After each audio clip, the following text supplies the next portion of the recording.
Well, here we go. Today's Godzilla review is of 1969's All Monsters Attack, the 10th Godzilla film, known in Japanese by this long title that I'm not going to insult anyone by trying to pronounce, also known as Godzilla's Revenge if you're watching the 1971 English dubbed version, which is what I had to do. That's not my preference, but it's all that was available. The movie tells the story of a little boy named Ichiro who is left on his own a lot and gets picked on by other kids. He dreams about visiting Monster Island and befriending Manila, Minya in the English version, who has his own bully problem. Together, Ichiro and Minya learn to overcome their fears and face their foes. So I've only just found out how polarizing this movie is. There seems to be one group that hates it and considers it one of the worst Godzilla movies ever, and the other group thinks it's a perfectly fine movie, that the first group is being too harsh, and has completely misunderstood the entire point. What did I think of this movie? I wish I'd skipped it. This is officially the first of these movies that I did not like. Part of that, I concede, might be the fault of the dubbed version. The voice actors sound absolutely ridiculous, especially the two bank robbers. And besides, things just get off to a bad start when Eiji Tsuburaya's name is misspelled in the opening credits. But that doesn't account for the other things I didn't like. I say I should have skipped this one because it doesn't really bear any relevance to the rest of the series. Things that occur here won't carry over into the next movie. All the Monster Island stuff occurs in Ichiro's dream sequence. None of it really happens, none of it's real, which also means that any danger Ichiro comes across while he's there doesn't carry any real threat. The biggest and most disappointing problem, though, is the extremely heavy use of stock footage. This isn't the first time that footage from previous movies has been recycled, but at least the other films that did it sparingly. This is like a clip show. Several of the monsters that are advertised as being part of this movie are only shown for a few seconds of stock footage.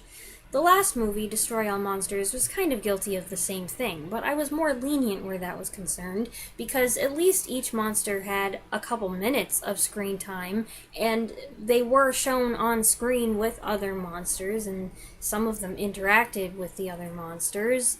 That's not really the case here, but what's worse, nearly all the fight scenes, and there are several, are reused from previous movies, namely Godzilla vs. the Sea Monster and Son of Godzilla.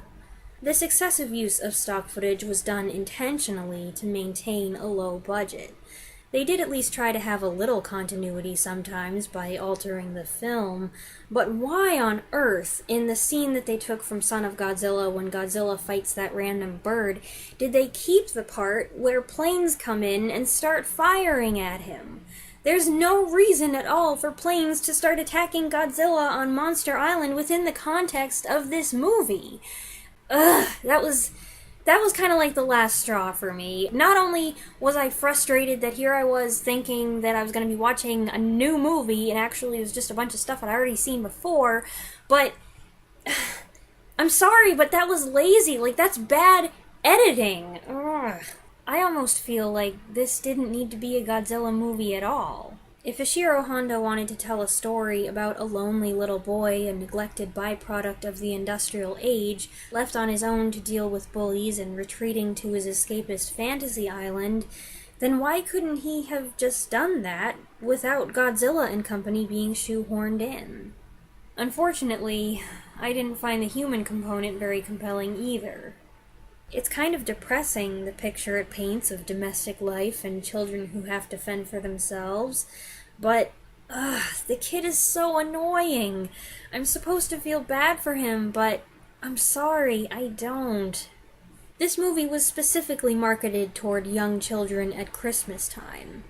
Okay, I can understand that, but even looking at it as a low-budget Christmas special or a PSA on standing up to bullies, I'm still not happy. The message I think it's sending to kids who are victims of bullying is pretty questionable.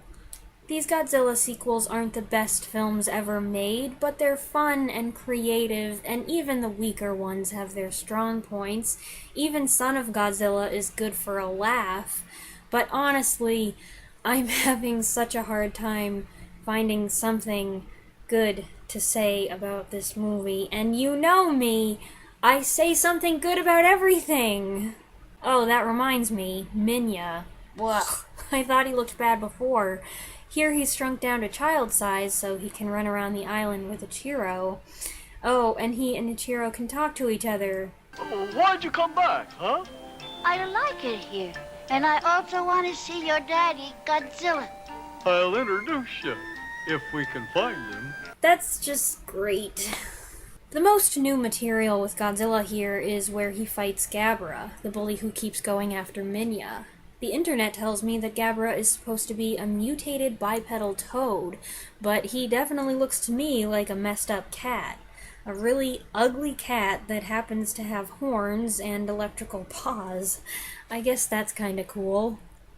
By the way, I thought Monster Island was established as a place where the monsters could live together, not just away from mankind, but in harmony with each other. All I see going on here is fighting. Godzilla fighting everyone else. So much for harmony!